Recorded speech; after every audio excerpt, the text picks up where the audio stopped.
People ask me, why does quantum mechanics matter, given that it's little tiny stuff and who cares? There are three possible answers. From a practical point of view, it doesn't make any difference at all. I mean, you still have to go to work and drive your car and do all the rest of it. From a second point of view, it infiltrates everything in the world, especially the world of electronics. When you go to the supermarket and you do the scanning at the checkout, that's a quantum mechanical effect. But I think the important part is the third one, which is essentially a philosophical issue. Why are philosophers so passionate about deconstructing the assumptions of the world? I finally got it. I got it as a result of looking at quantum mechanics and comparing it to classical mechanics.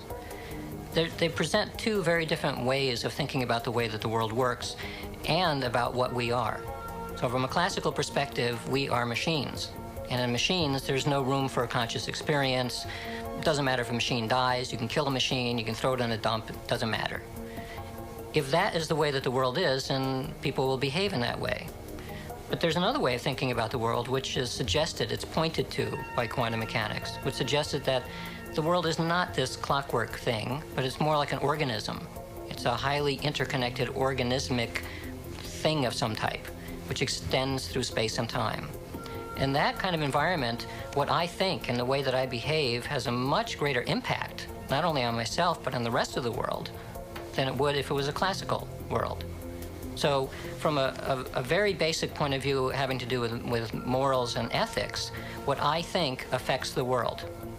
That's, I mean, in a sense, that's really the key for why a worldview change is important.